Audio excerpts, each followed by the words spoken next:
Amahan na mo nga langit nun. Giday kung ipasalamatan ka na mo.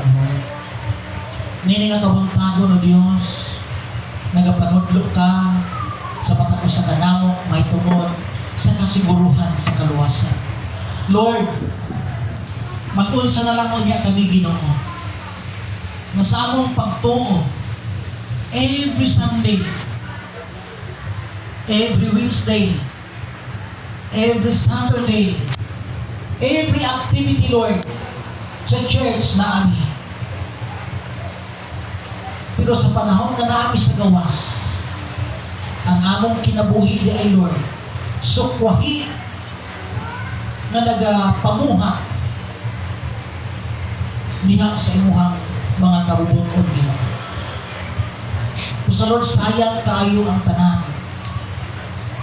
Sa salamat kayo nga kabutagon, Lord, nga imo ming gitudloan kung saan namo mabatunan ang kasiguruhan sa kaluwasan.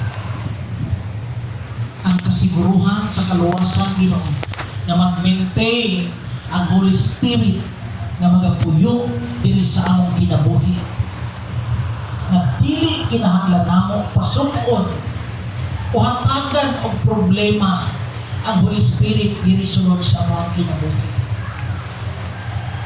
Lord, pwede na mo hatagan ng problema ang Holy Spirit sa among sulod, sa among kinabuhi, sa among mga panginahanglanon, sa among mga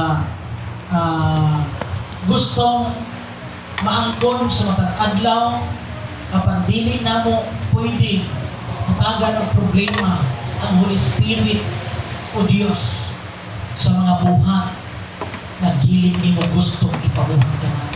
Sa mga butang na dili nimo gusto na among batunan ka Diyos. Salamat kay Ginoo ng tanan. Kabalo mi Lord, kung sa man ang among mga pagpanginahanglan, kung sa among mga ginidesire, kabalo mi Ginoo, kung magsunod lang misi mong kabubuton na ang Holy Spirit mo'y mulihok, mo'y mamuhat, mo'y mutabang ka na mo Ginoo. Aron o Diyos maangko namo ang tanan nga among gikinahanglan. Sumala sa imong pulong o Diyos, sa diha ang gidawat ka namo, matod pa makapangayo kami bisan unsa. Sumala sa imong kabubuton, madawat dayon namo kini. Ug dalaygon ka nining mga oras sa Ginoo sa among mga kinabuhi. Silyuhi Lord ang imuhang mga pulong. Pinaagi sa gahom sa balaan na espiritu diri sa among mga tagusa ka mga kasing-kasing o kalimpatan na.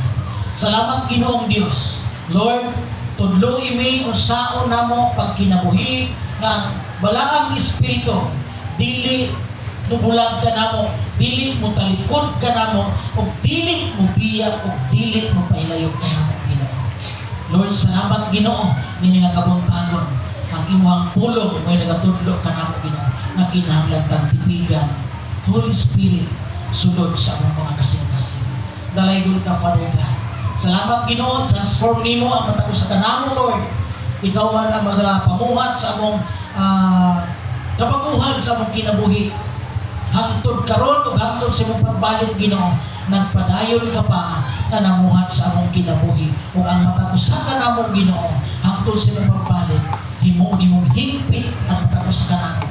Kay matod pa sa imong pulong, kinahanglan ka mong magmahigpit, kay higpit man ang langit ng amahan na nagtawag kanina. O sa salamat nini nga mensahe, Father God, kung dalaygon ka sa walay katapusan.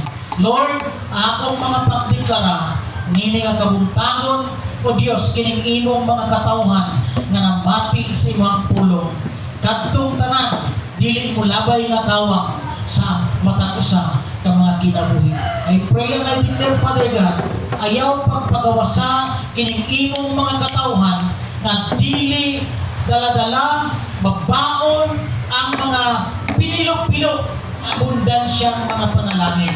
Lord, ayaw itugot Ginoo nga mga panguli ang imong mga katawhan na dili nimo punon sa mga panalangin material, panalangin financial, panalangin spiritual, panalangin Ginoong Diyos physical, Lord, tabangi ang imuhang mga katawhan. Salamat, Ginoong Dios. I pray and I declare, Father God, ang mata ko sa mga panguli, Ginoo, na magdaladala ang kalipay, ang kalinaw, ang kadagaya sa matang pamilya ng mga panalangin kayo. Salamat, Ginoong Dios.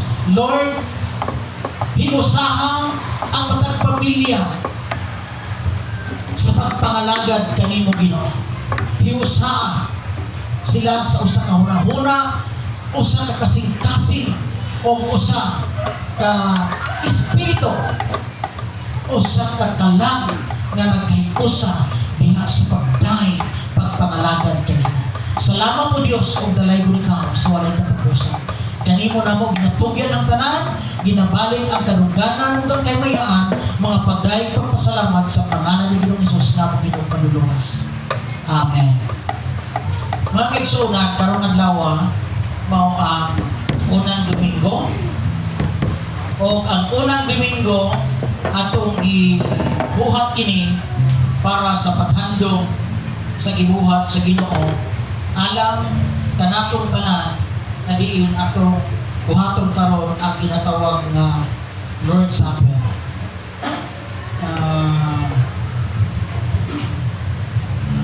Ang panihapon sa Ginoo.